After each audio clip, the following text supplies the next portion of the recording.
All right, good afternoon and welcome to the May 6th, 2025 Salinas Finance Committee. And this meeting is now being called to order. Roll call. Councilmember D'Arrigo. Here. Councilmember De La Rosa. Here. Mayor Donahue. Yep. I am here. All right. If there's anyone who would like to make a general public comment on a specific agenda item, you're encouraged to do so. Public comments we're going to limit them to 2 minutes. And with that, open for business. Any general public comments? Seeing none, public comment is closed. And we'll turn it back over to you, Ed. Government Code Section 84308, Levine Act, requires the mayor and council members to disclose any campaign contributions over 500 aggregated within the preceding 12 months. The disclosure must include the amount contributed and the names of the contributors. Do any members of the Finance Committee have any campaign contributions to disclose related to any item on today's agenda? Councilmember D'Arrigo? No. Councilmember De La Rosa? No. Mayor Donahue? I do not. And with that, we'll move on to the consent agenda, which would be 25-157, the minutes from April 8th. Can I get a motion to approve that? So moved. Second. All right, roll call, please. Councilmember D'Arrigo? Yes. Councilmember De La Rosa? Yes. Mayor Donahue? Motion passes. All right, somehow minutes always sail through. That's good. All right, we will proceed to consideration items. And we are looking for our favorite and only finance director, Selena Andrews. Selena?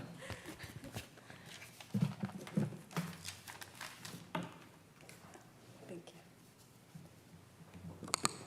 Good afternoon, committee members. Selena Andrews, Finance Director. The item before you is the fiscal year 2025-26 preliminary budget update. Today, staff would like to provide an update and get feedback from this committee on any budget items that you've read through the staff report and or will receive in the update today. So I thought one of the themes that would be good to start with as we develop this budget process was building the Salinas of tomorrow. As with most municipalities, repairs and maintenance of facilities and infrastructure continue to be an ongoing need today and into the future. It's important that we focus on maintaining and improving upon our core services here at the city. It's also important to note that the re-up of Measure G is something that we should be talking about and considering as we develop the budget process and into the year. We'd like to also focus on reimagining how we provide services, and you'll note some of that in this proposed budget. We're also looking at information technology infrastructure and what we can do to improve upon what we currently have and implement new technology. And prepare for projected development growth. Those are all very important things that we need to be considering as we develop the budget this year.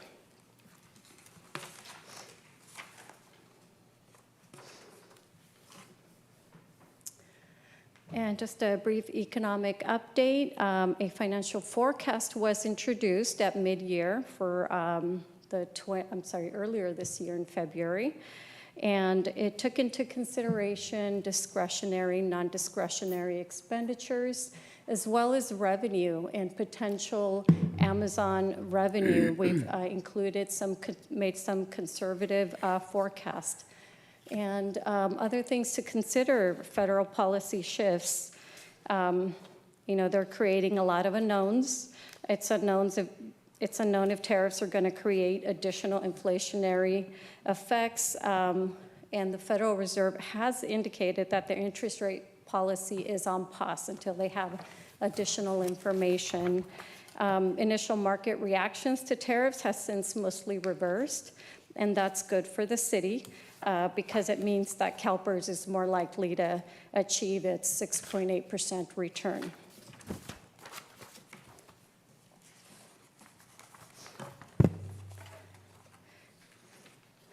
This year, we're introducing a document to complement the budget document. And so that's the budget in brief. It essentially condenses about 600 pages into what I think will ultimately be about 10 to 12 pages.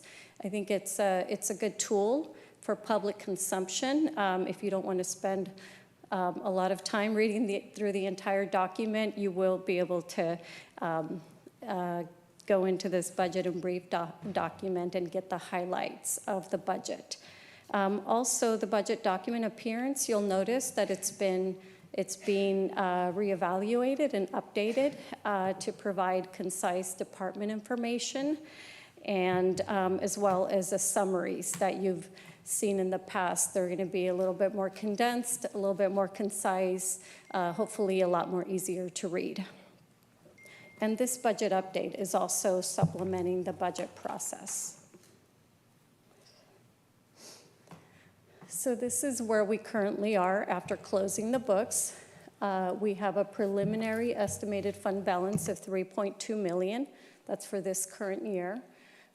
We've seen modest revenue increases in utility user tax and investment earnings.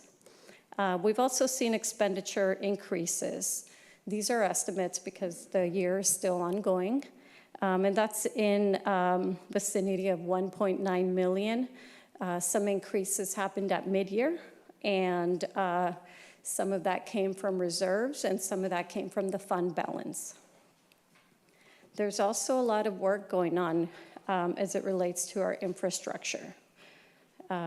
Sanitary sewer rate increase, that's going to come to council for approval, and that's going to allow, if approved, this will allow for capacity for ongoing maintenance and operations and much-needed infrastructure improvements.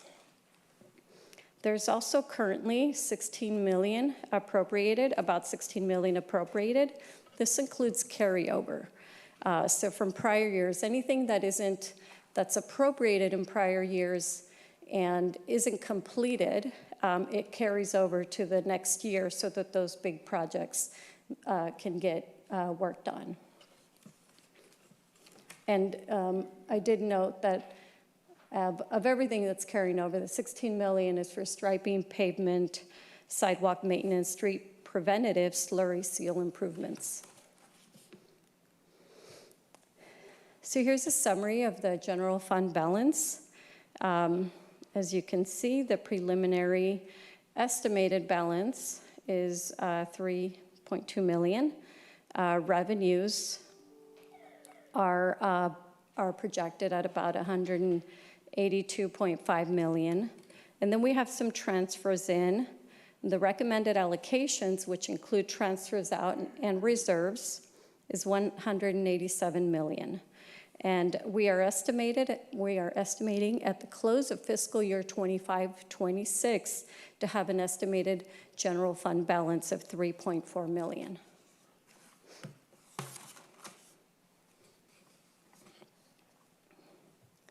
So revenues, as I mentioned, are projected to increase to $185 million. That's a $4.8 million increase from the prior year. And expenditures are also projected to increase to $185.4 million, and that's a 6.2% increase from the prior year. We're noting some non-discretionary increases here. The economic contingency reserve, the emergency operations, these are increases. You're not seeing totals here. General liability premiums, debt service, and the animal shelter JPA. Additionally, we're seeing increases in salaries and benefits, including overtime and new positions, of $11.2 million, and below are some new positions and increases in overtime. So this doesn't include everything. We have a business navigator, management analyst. I'm sorry, I should note what departments. Business navigator in community development, management analyst in the police department, urban forestry crew supervisor in public works, and then there's overtime costs for public safety, so both police and fire. And here we have some recommended limited term personnel expenditures. Both of these positions are within the police department, and they're funded 50% through a grant, and that's through December 30th, through December. And then after December, beginning January, they'll be funded by the general fund. If I can add a clarification, excuse me, on the overtime, the determination we made this year is to be a lot more upfront with the overtime costs in the beginning. So typically, the city took a very, very conservative estimate and then mid-year adjusted the overtime. And then this year, we've decided to just be very transparent and say, here's what we think is going to occur for the year. So certainly, if it's not spent, we'll report that mid-year or after that. But so that's why you're seeing an increase. It's not like there's a huge increase in overtime. It's just a more realistic cost for overtime that we've incurred the last several years. You're welcome. Thank you.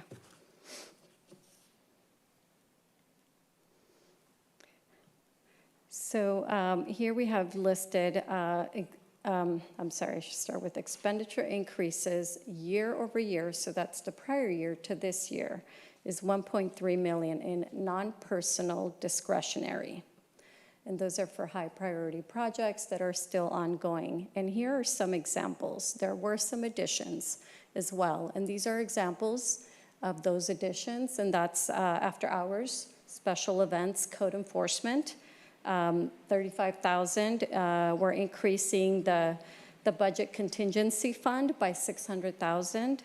Sewer rate payment assistance, this is a very preliminary estimate of 150,000. We needed to plug something in so we could balance the budget.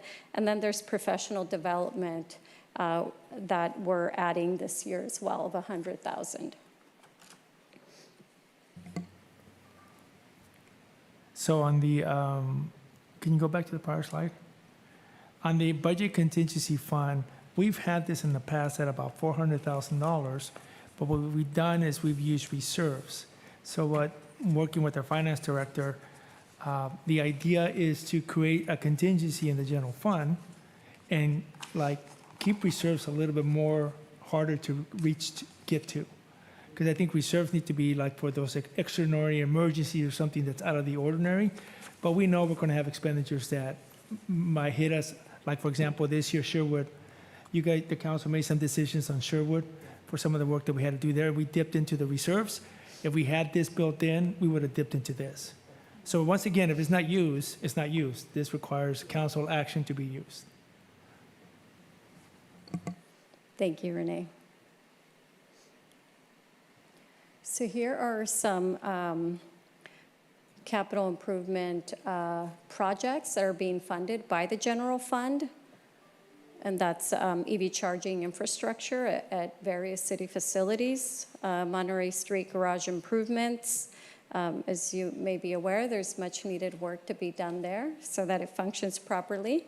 Cesar Chavez Park Dry Basin repair, City Hall and Public Works improvements. There's still some areas that need some attention after all the construction has happened or is currently happening, and some fire station, much needed fire station repairs. There's also a lot of other capital projects that are in the works. And this equates to about 20 million. We've listed some larger projects here that are currently ongoing. That's striping and signage improvement. 300,000 is allocated to those efforts. Annual pavement and sidewalk maintenance, about 1.7 million. Sidewalk and drainage improvements, about 750,000. Street preventative maintenance, 5.5 million, and safe routes to school, 6 million. We've listed additional ones as well. These are ongoing capital projects. So traffic signal upgrades, street light installation, storm sewer infrastructure improvements, Baranda Road congestion relief, Williams Road streetscape and safety.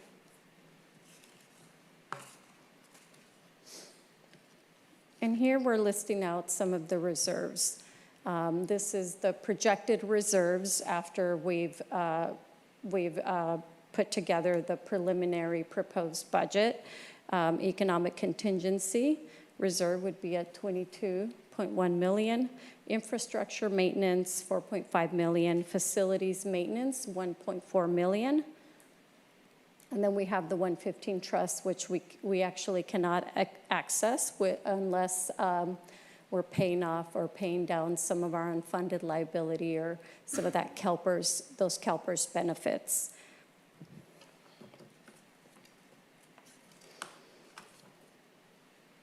Next steps, May 27th, we're going to have a budget study session, and June 17th will be the public hearing and adoption of the budget. With that, staff is available for questions. Okay, thank you, Selena. Margaret? Just based on the last slide, the reserves that you have stated there, is that based on historical data, or how do you come up with those numbers? So the economic contingency, we have a policy in our budget to maintain 12% reserves. Okay.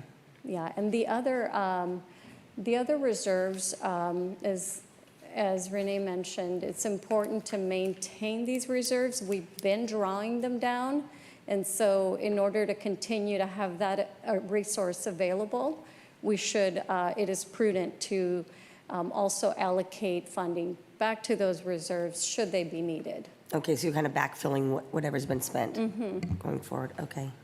But these are all general fund reserves. Okay. So if you add the 22, the 4.5, and the 1.4, they're basically for the council to use as when we need to use them, Okay. but we're working to strengthen some of those policies. Great. I'm all about reserves. I think contingency is a good thing to have. I'm not familiar with the 115 trust. Can you explain what that is? So the 115 refers to the IRS code that allows local agencies or local government agencies to establish a fund so that we can put money aside to address the unfunded liability. Okay. CalPERS unfunded liability, and also other post-employment benefits funded through CalPERS. Gotcha. Okay, thank you. Gloria? That's it, yeah. So I see that in the reserves, we're okay with that. Yeah. Okay, 'cause Yes. that's very important to have a good, strong reserve.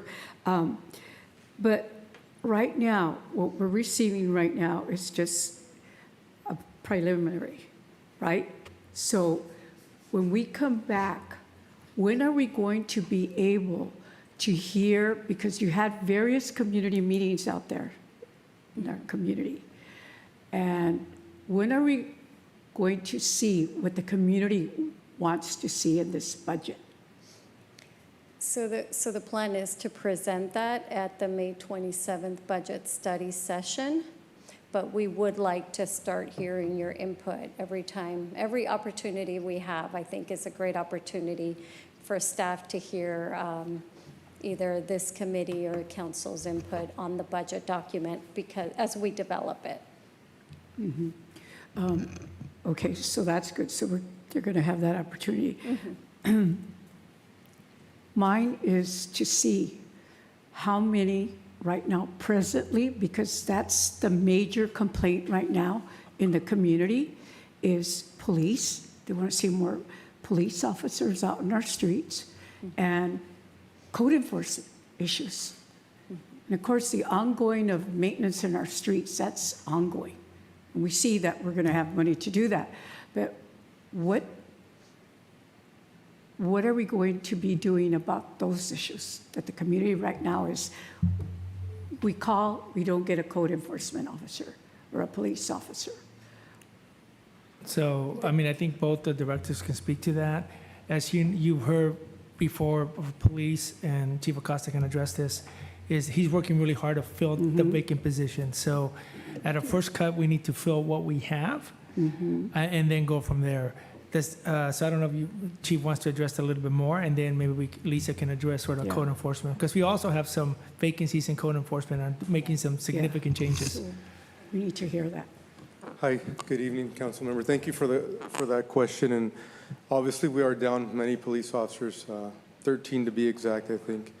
And 4 of those positions are frozen. So we're doing our very best to recruit and work with other cities and local branches of government to bring in recruits here to this police department. I'm also working really hard to identify resource allocation as far as other positions that we can effectively do our jobs while utilizing professional staff and other positions. But we are working really hard to bring in sworn police officers. Thank you, Chief. Good afternoon, Lisa Brinton, Community Development Director. Currently in the budget, under code enforcement, we are continuing to budget for professional service outside contract services to provide after hours, primarily targeting unpermitted vendors. And so that is in the ballpark of $280,000 that we're maintaining, carrying forward from this year to next, as well as we are budgeting $35,000 just to cover for staff overtime related to after hours and special events enforcement. Our goal, we have 2 vacancies at this point, and we've been working very closely with the union as well as Human Resources to update a flexible job position that would allow us to hire either a Code 2 or a Code 1 officer, depending on the recruitment pool. Our goal is to stand up 2 teams led by a Code 2 officer with 2 1s underneath them so that we could then better serve the city and create 2 teams that are then able to cover after hours as well as different locations in the city to be more responsive. Right now, we are down 2 officers, and it is very challenging. So we are relying very heavily on our outside consultant. But we're planning to build. Thank you.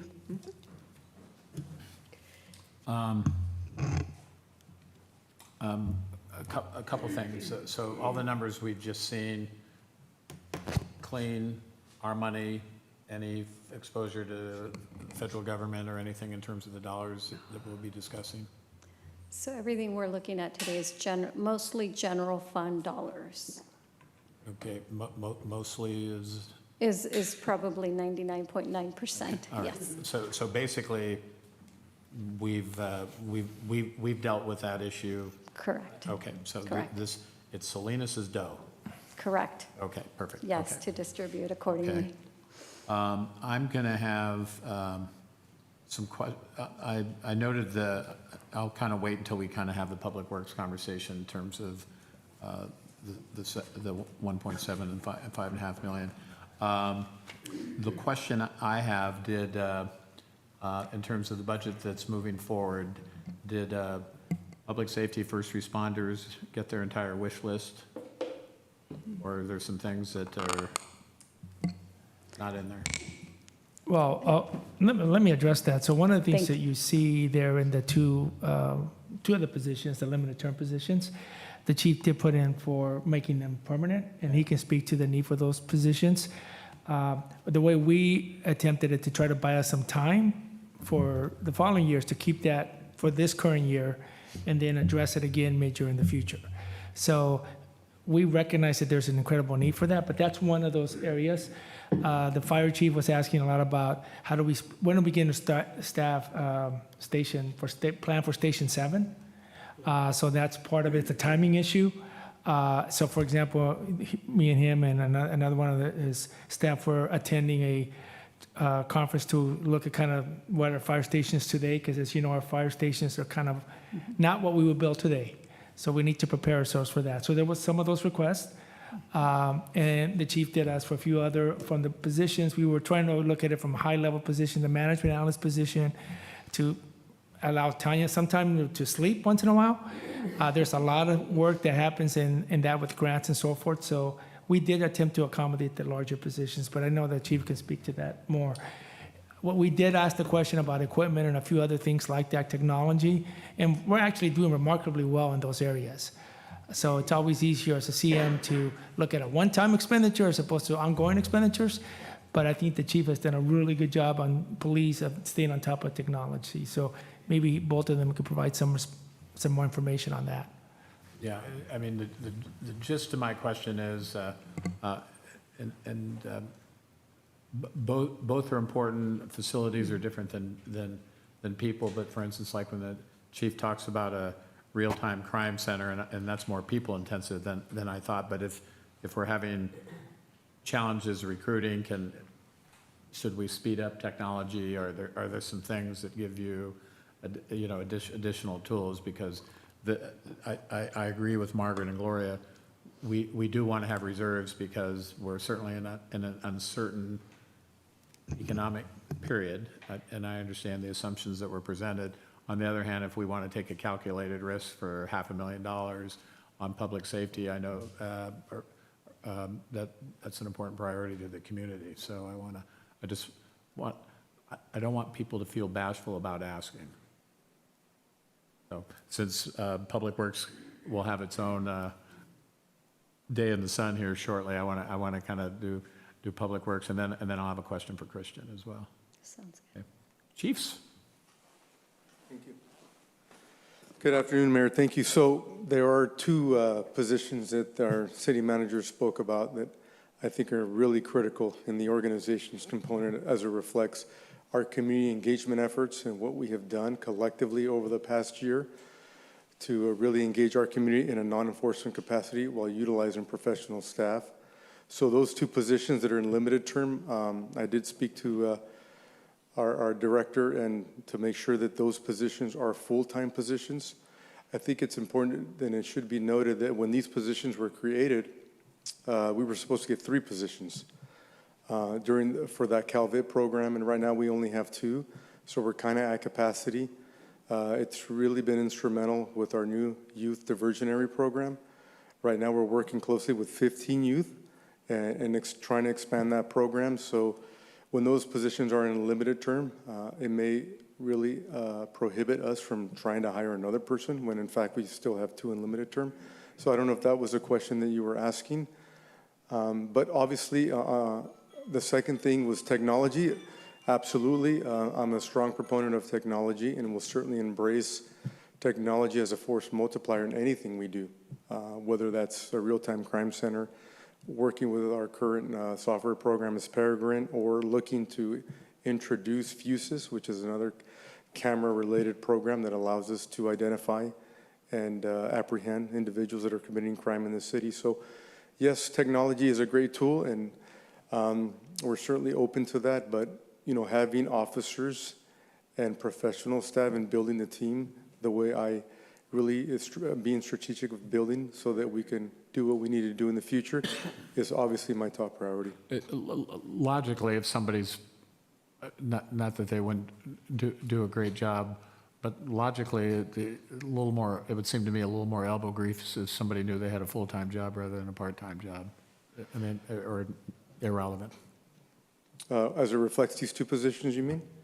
Well, yeah, absolutely. I mean, I think we owe it to our organization and our employees to ensure that they are valued and that these are full-time positions. I mean, one would say that nobody wants that connotation on their paycheck, that they are in a limited term.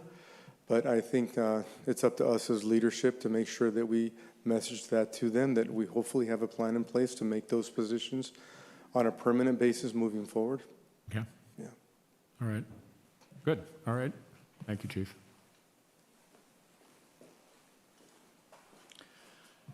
Good afternoon. Our budget asks are really to further our efforts in implementing the elements of our master plan that we've spent the last few years putting together and create our roadmap moving forward for the fire department. I've spoken with you individually. I've made the budget asks of the city manager and of the finance director with the mindset that if I never asked, the answer is always no. It is a big picture, but it's a picture that moves us forward 15 to 20 years, knowing that we have to work together to prioritize this. My major concern in prioritizing all this are some of the things beyond our control, specifically with apparatus, some of those big capital assets that are expensive purchases that lead times are 5+ years before a piece of apparatus would ever show up here from the day that we order it. Those are the types of things that, you know, really start to change our prioritization of the budget.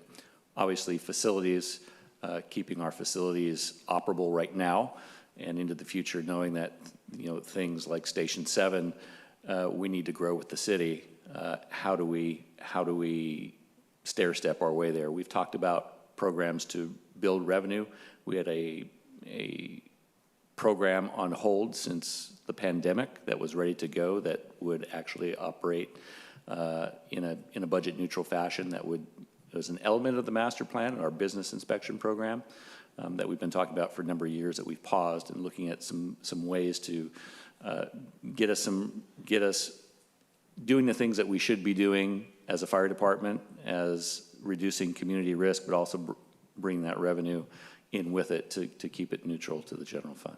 So if you take delivery in 5 years, you have to give how much of that day? There's different options. There's leasing options. There's discounts for paying up front. It's a choice, right? You get significant discounts for paying up front, but also those quotes are changing. You know, with the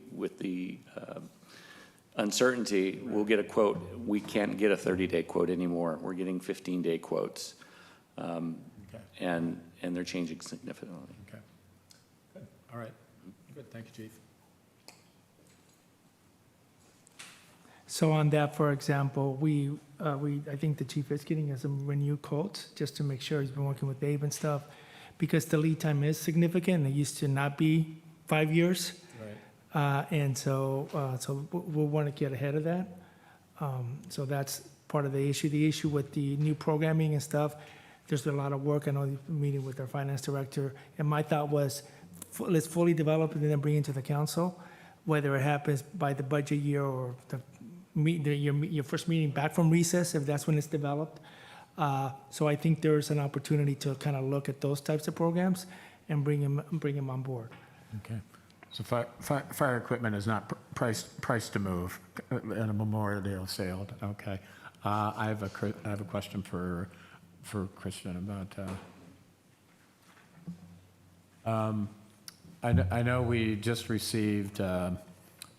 Ensign Park, and I don't know if this is the right way to ask the question, but, you know, some of our bigger parks, whether it's Natividad Creek or Ensign, what does it cost, I mean, just a ballpark, to maintain that? Because I know there was some discussion like, okay, good, we got it now, and we'll figure, I mean, is that a $500,000 a year proposition? To maintain Ensign? Yeah. So our park budget is not delineated by parks, right? It's a total budget for the entire system. And I think it's somewhere around $4 million-ish for all of our park maintenance functions. That does include all of the staffing that's associated with those those functions. Right. So I've been working with the city manager to develop a long-term staffing plan. The national standard for park maintenance workers is 1 full-time equivalent for 11 acres. We are well above that or deficient in terms of the planning, and so that takes a long-term strategy that we've been identifying and looking at. Right now, we have a total of 17 positions. One includes an overhire that was approved recently. And we're at about 14.9 acres per FTE. But we're working towards opportunities to develop partnerships and look at how we might augment services with other groups in the area, nonprofits, friends of the park, and those kinds of things. Okay. So in a perfect world, you're 4 million, you know, if we wanted to clean up Natividad and maintain Ensign, in a perfect world, your 4 million is what? 5? Could be upwards of that, but I will say we have already taken some steps to accommodate Ensign Community Park through our landscape and mow contract that's already been approved. So the general maintenance from a landscaping perspective has already been incorporated and carried forward through into the next year's budget through a contract. Great, okay, good, that's all I have. Okay, thank you. All right, anyone from the public? Oh, well, we come back for, though, I mean, if you want to ask, if you do, yeah. Kristen, a question? Thanks, Kristen. My question to you is, with this 4 million budget that you said, okay, some of our parks need maintenance, and I'm talking about tables, the picnic tables. Cesar Chavez Park, El Dorado, any park that has a wooden bench or table, well, we know that wood rots after a while. And I've been doing assessments of some of the parks, and they need to be replaced. I mean, they have splinters. I mean, people cannot even sit on them. So I took pictures, and I've been out there. So when do you foresee in this budget can we replace those tables? If we want families to come out to our parks, the parks need to be maintained, but also the tables and the benches and so forth. So we're working closely, the rec park superintendent, myself, and our park manager to establish some standards for the cleanliness and repair of facilities. We're also working on identifying those types of tasks that should be part of an annual plan. We really haven't had that in the past. We're more focused on reactionary, and we're finally at a point where I think we can look at developing a plan for the year and how we're going to address those. The team's already done a number of repairs to wood-faced amenities, and I think we'll continue to see that as we move into the next year. Thank you very much. And the community will appreciate us doing that. Either cement, but no wood. No wood. All right, thank you. All right, anything from the public? All right, I gather we need a motion to receive the report. Yeah, just Okay, that. is there a motion to do So moved. All right. Second. Call for the question. Oops. Councilmember Diorigo? Yes. Councilmember De La Rosa? Yes. Mayor Donahue? Yes. Motion passes. All right. Let's do Public Works because it's actually on the agenda and it says it's next. We're looking for David, and you're there. Good afternoon. I'm going to give you a quick and dirty Public Works update. Most of this information revolves around transportation projects. If you have questions that go outside of that, I'm available to answer those as well. But this one was basically around transportation, sidewalks, and streets.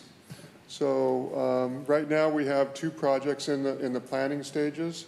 The first one is a sidewalk project that we're looking at adopting or approving on May 13th.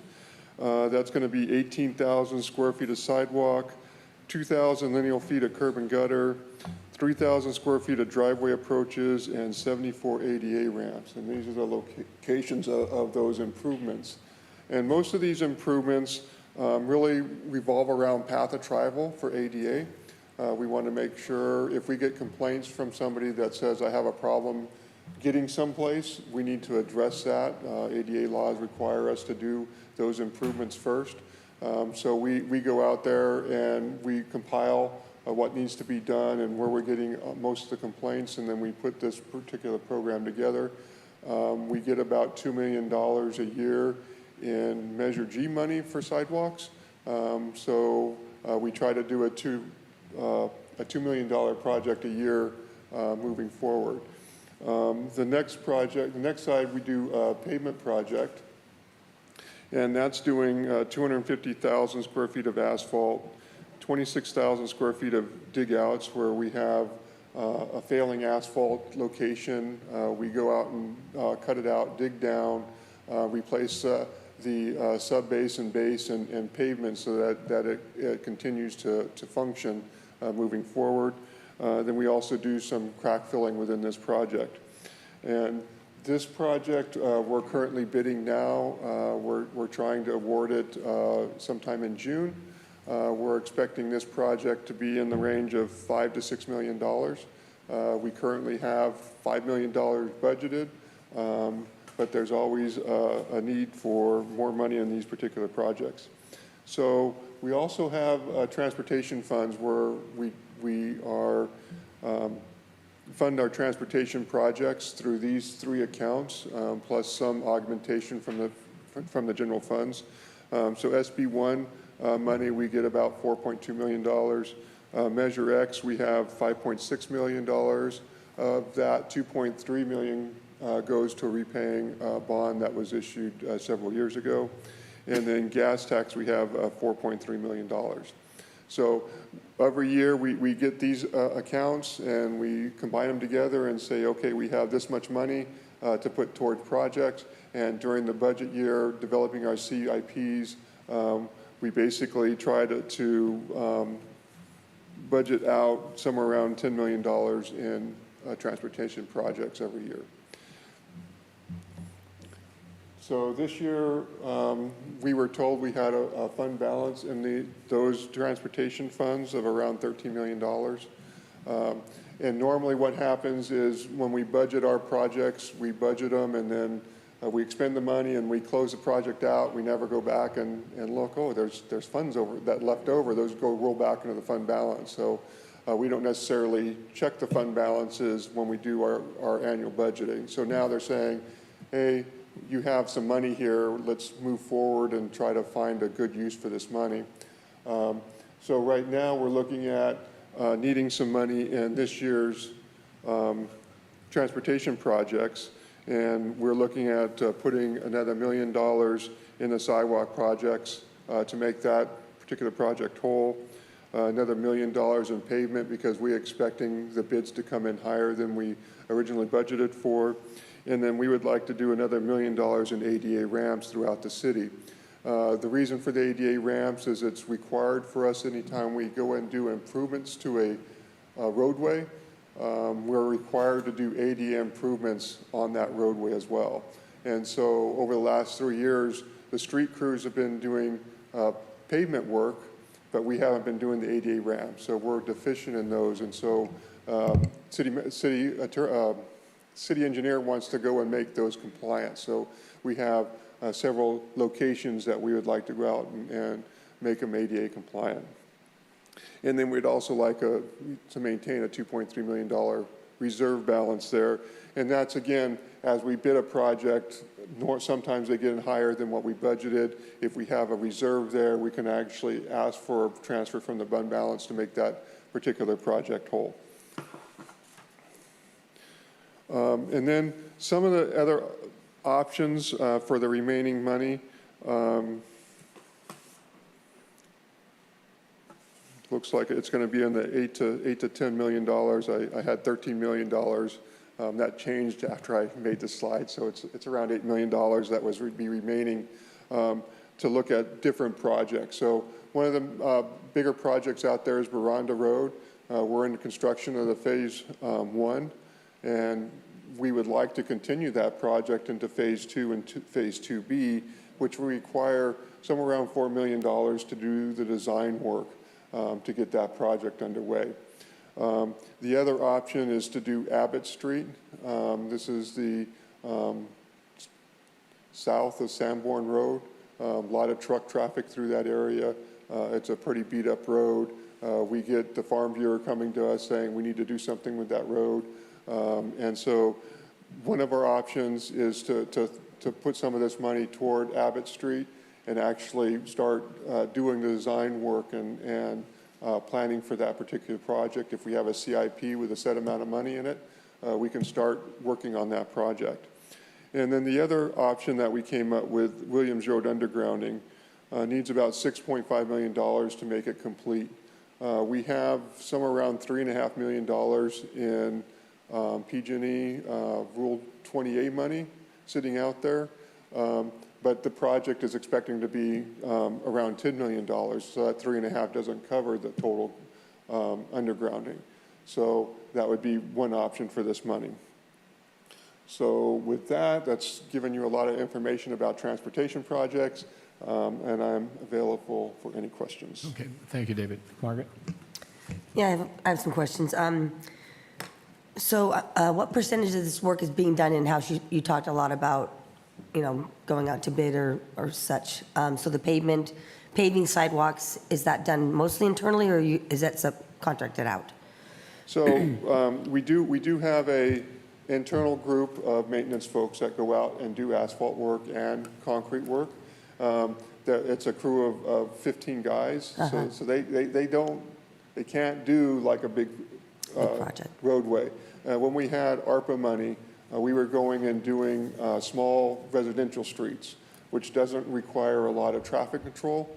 It's just a matter of signing it and getting the cars out of the way, and the crew going in and out, milling and filling those particular roads. So we did one street in each district, and then we were starting the second round. I think we got halfway through those before the money ran out. So we spent about $3 million on local roads.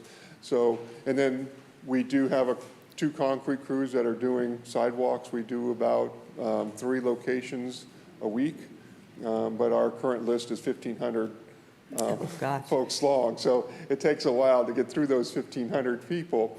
And so when we do a sidewalk project, we try to hit the most ADA complaints as well as the most folks on that particular list, so that we're kind of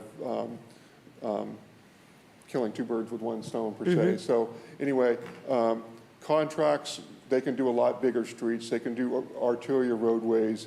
They have the manpower to set up traffic control, keep it up, and be able to go out there and do that work. So when we're looking at projects, we have to look at the size and available funds to be able to do something for a particular area. So we also have a 5-year plan that we're working through. We're on the first year of that plan. Abbott is on that plan for year 2, but again, if we get this money from these transportation funds and apply it to that, we can start working on Abbott and have enough money in years 2 for it. If we don't put that money toward Abbott Street, we would probably have to build that CIP up. So when you see a balance in our CIP, oh, you have $20 million, why don't you go spend the $20 million? Because we have to put money away in those CIPs so we can afford a project. So for example, Baranda's taken us 12 years to get to a point where we're actually building it, because we were building up money. And every time we went out to bid or did an estimate on it, it came up higher than what our fund balance was. So we got to wait a little bit longer to build up that funds so that we can afford it. So that money is sitting in particular projects that are planned. It's just that we don't have enough money to move forward with them.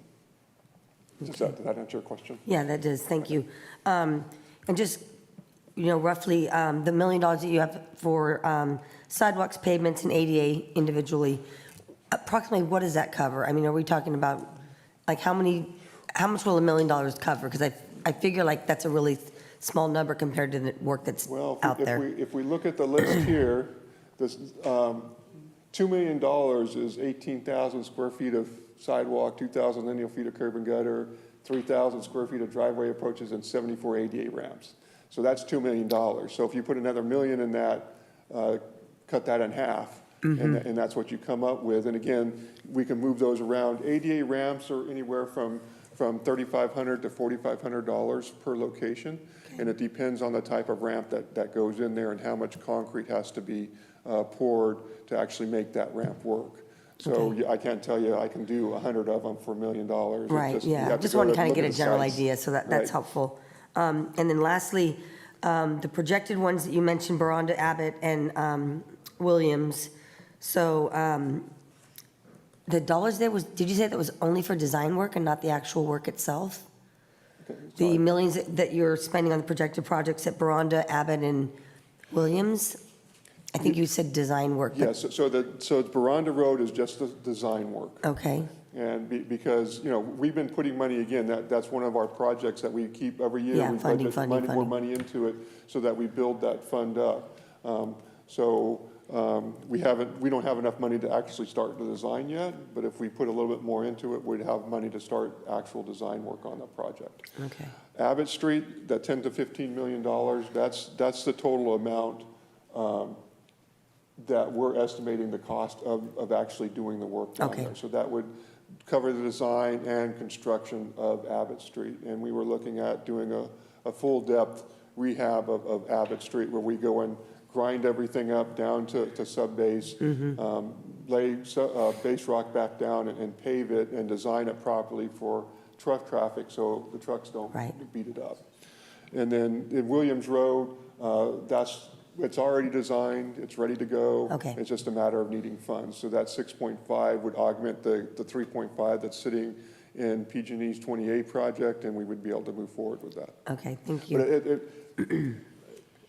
personal opinion, that's undergrounding work. It's not a whole lot of transportation work. But Okay. again, it's your call in terms of if that's something that you guys would want to do. So it's my understanding that the Abbott Street, that section that you're talking about, that's in, major disrepair, that Amazon's not paying for any of that, that's the city's responsibility, is that correct? Correct, yes, because again, it's maintenance work that should have been done, it should have been upkept. Okay. And Amazon might have a little bit of issue because they're actually adding vehicle trips to that roadway. Yeah. Once they get underway. That's something that the city manager and I are discussing at this point in time. Okay, yeah, if you can keep us posted on that, I appreciate it. Thank you. Oh, yeah. Well, thank you for that complete report, Echo Margaret. And mine's more about, again, when we're looking at a budget and then coming back. A lot of the residents, as you well know, because I have spoken to you about this issue, and it's all over the city. Anywhere you go, a lot of our streets need to be completely slurried. And I have to say that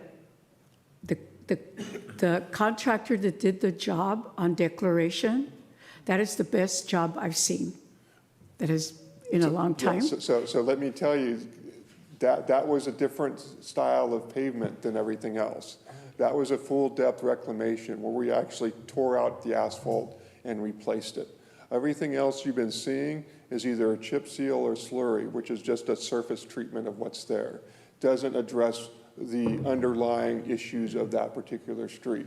So we can look at a street and say, yeah, it's cracked, it just needs a chip seal, because that should hold it up. But if the subbase is failing, the asphalt, that chip seal is not going to hold up.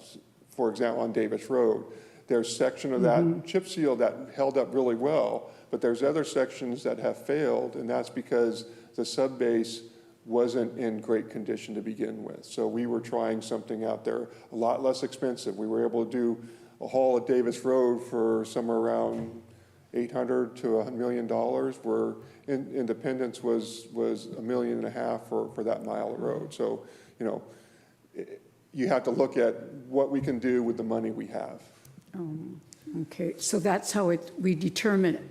Okay, so how are we going to get some of the arterial streets that need to be, like, I'm talking about Laurel, from Natividad onto Main. What street was I on South Salinas? Is it Pajaro? Pajaro. Some other streets and all over the city that need, I would say, they need to be Well, slurry. that goes back to our pavement management system, which assigns a number to each street section in the city. And our current pavement condition index is somewhere around 55 or 56, where good roads are in the 80 and above. So we have failing roadways. And according to the pavement management system, we have to put $34 million a year in our system just to maintain that 55. And we're talking $10 million a year that we get for transportation, and that money is split up between traffic signals, sidewalks, streets, landscaping, lighting. So it goes through a whole lot of different things besides just pavement. And to actually maintain our roads is $35 to $40 million a year in maintenance work. And that would do major projects like dig out and repairs, or milling and filling, which you take off the top layer of asphalt and put new asphalt down. But those are expensive. And again, we don't have that kind of money, so we try to get it through with what we have. We're looking at different ways to fill potholes. Is there an easier way, more efficient way, so that it holds up? You know, but again, if we fill a pothole, you know, people complain that we need to do the potholes right. Well, where do you stop filling the pothole?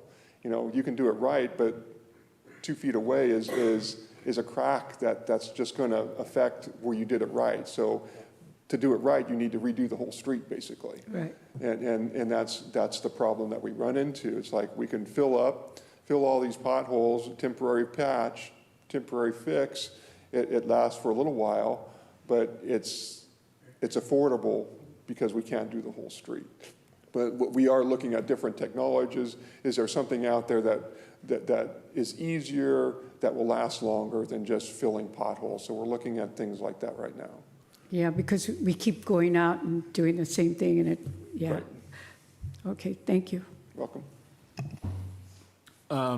Maybe I'm looking at this wrong, but is there an average cost per sidewalk?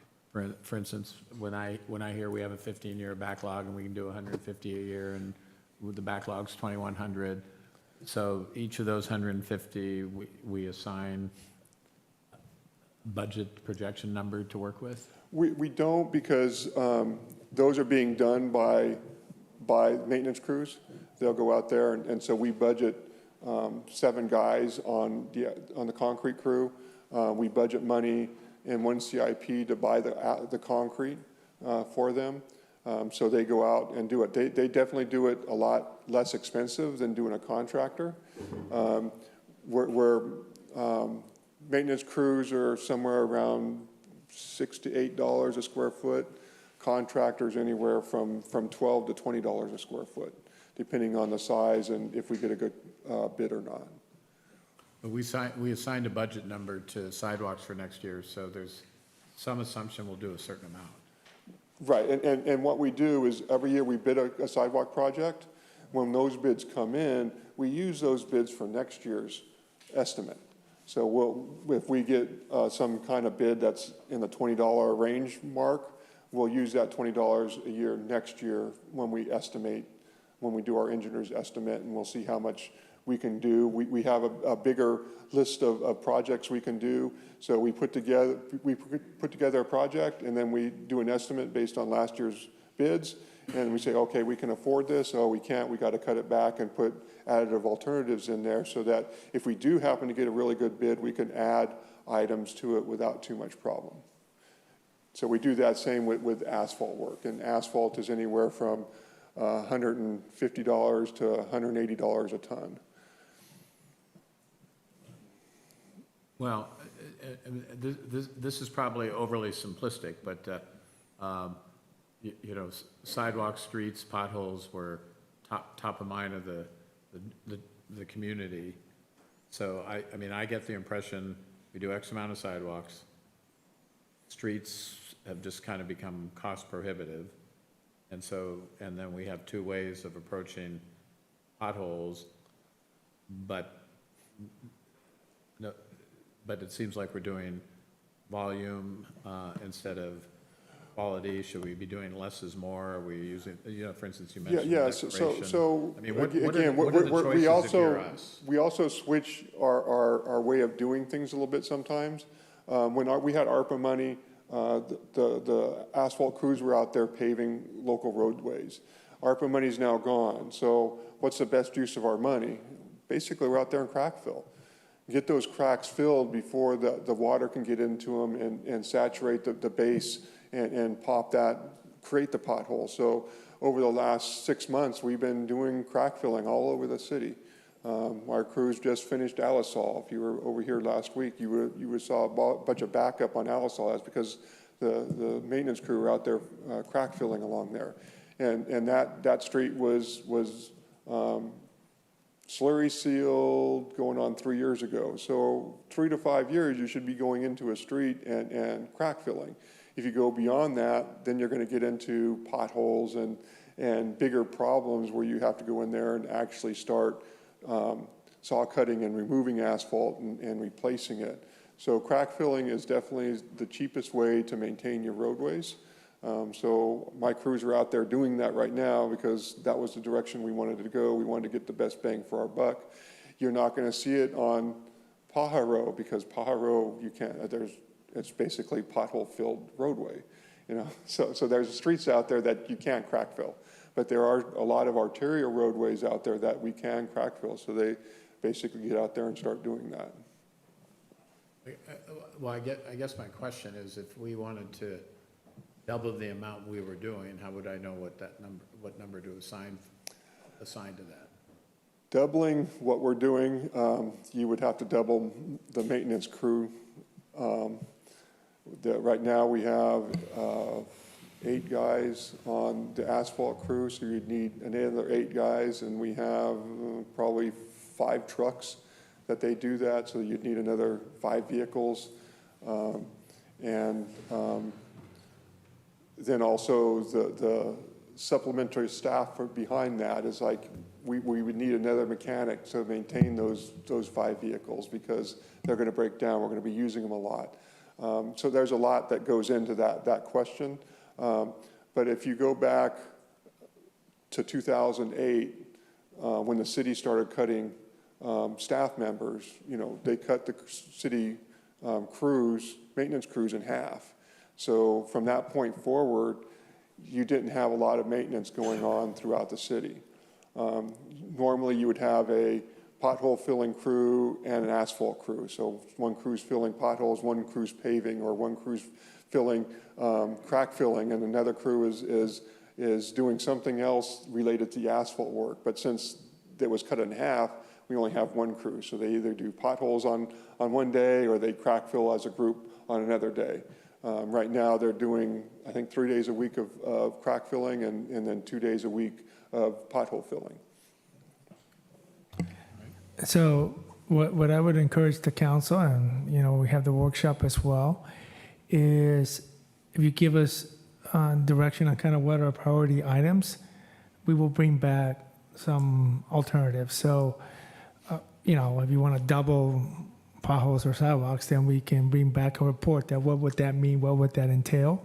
It's a lot, obviously we can do with staff, we can do with contracts or other things like that. So we would have a much more robust discussion with you, and that was a priority. So that's kind of what I would encourage the council, is if there are top priority items that you want us to focus on, tell us that and we can bring it back. You know, you will get a detailed budget. You will get some of the more detailed numbers, and then you'll see what we have.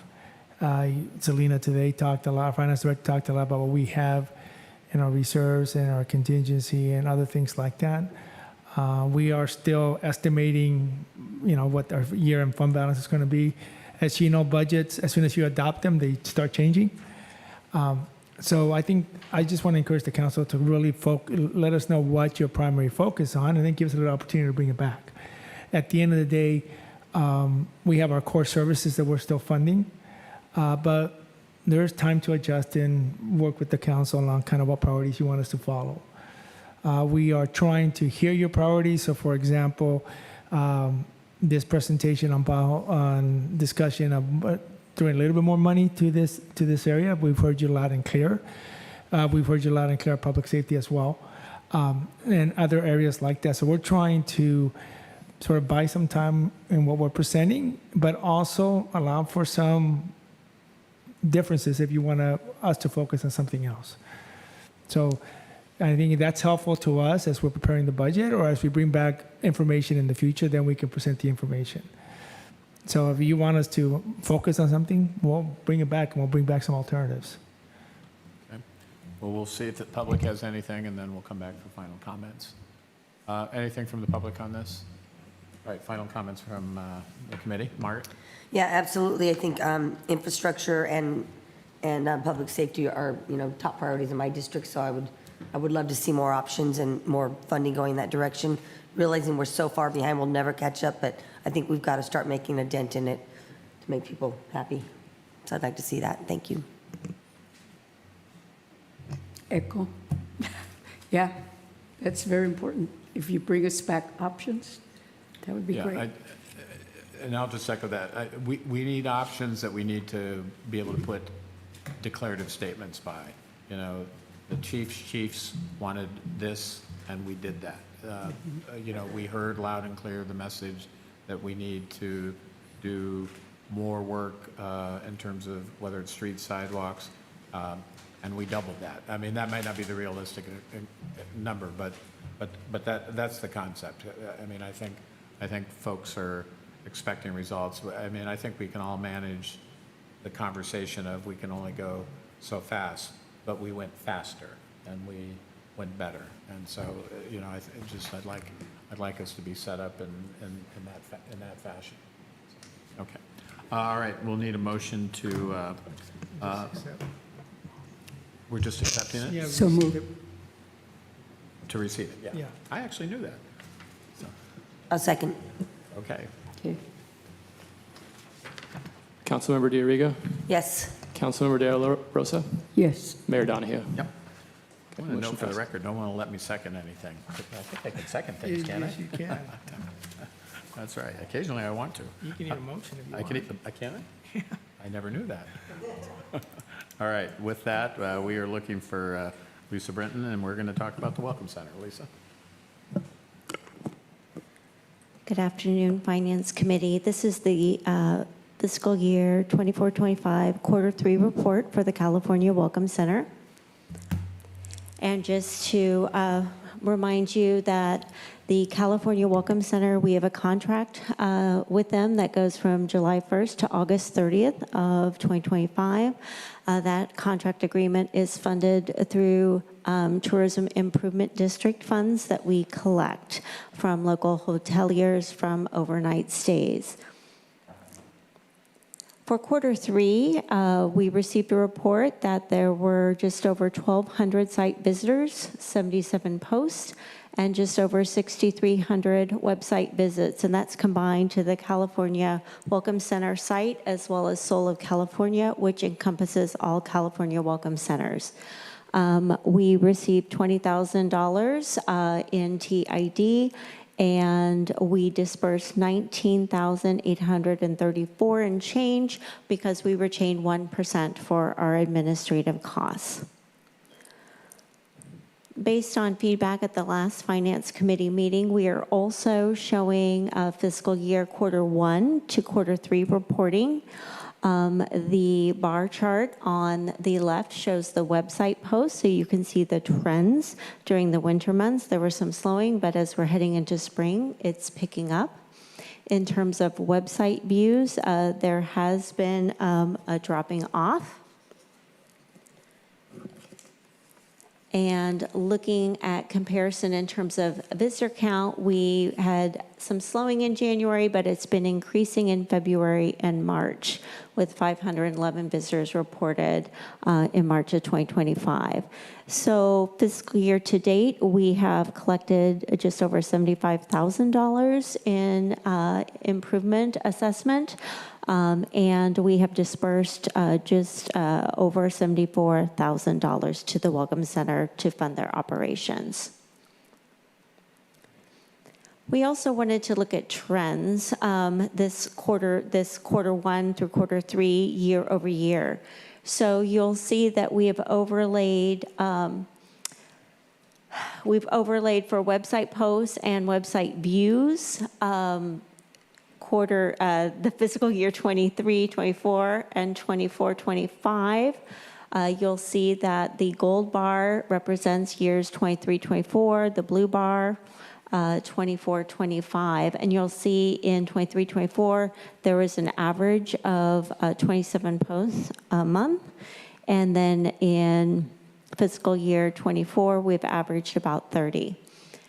There on the right, in terms of views, you'll see that views in 23, 24 totaled just over 2,500, and they're 2,100, almost 2,200 for this current year.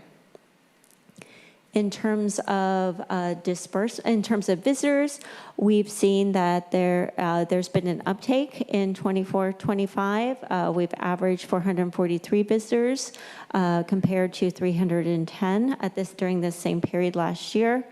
And you'll see there the chart shows that the collection of TID as well as the amount dispersed has gone down year over year. So last year at this point, we had collected just over 91,000. This year, it's just over 75,000, dispersing 90,000 last year and just over 74,000 this year. So with that, I'm available to answer questions. Okay, thank you, Lisa. Margaret? My only one question is, how do you actually equate visitors to the Welcome Center and overnight stays? Like, how do you measure that? That seems impossible to measure. It is. Okay. It is. So if I go back to the table, what we've done in terms of estimated number of overnight stays, we've taken the total amount collected. And so how it works is we collect $2.50 per overnight stay. We retain 50 cents, and we then transmit $2 to C. Monterey, the Regional Visitor and Tourism Bureau.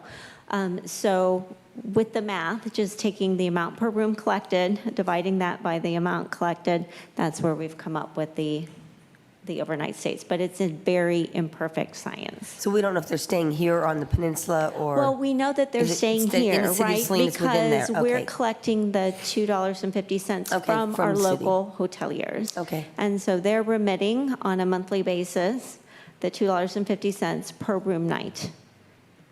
Got you. And then from that, we can calculate, okay, how many room nights there were, but is that an extra room night, an extra stay, or was there already planned business? That's undetermined, the nexus between coming to the Welcome Center or seeing a Welcome Center post, and then increasing their stay. Okay, and are you able to share that data with the California Welcome Center on a regular basis so they see how they're tracking? Because it's my understanding that that their role as a California Welcome Center is to increase overnight stays, right? Right, so the data presented in this report is from them. Okay. And so they contact us when they submit their quarterly report, and we then determine how much we've collected and the amount that they are able to invoice for as we go forward quarter by quarter. Okay, thank you. Gloria? So Lisa, my question to you, we're not currently funding anything to the Welcome Center. So we're not using general fund dollars. That is correct. We are using assessment collected from the Tourism Improvement District, and it's passed through, and that is what we're using to fund the operations of the Welcome Center. Okay, I feel that the Welcoming Center, it's a great asset to our city. We want people to come in. It's a beautiful museum. It's beautiful, everything they provide there. Is there a possibility, I mean, we can make the decision, but to allocate some monies to the Welcoming Center? That is a council discretion, Yeah, yes. that is a We have council that. discretion. So you have the current agreement ending August 2025. So we're going to be, I've already reached out to them we're going to sit down and go over the agreement. Certainly that's, you can do that, and we need to kind of look at how do we resource it, the expectation and so forth. So the short answer to the question is yes, we can. Right now, the city has opted to use this funding source, which is actually pretty straightforward.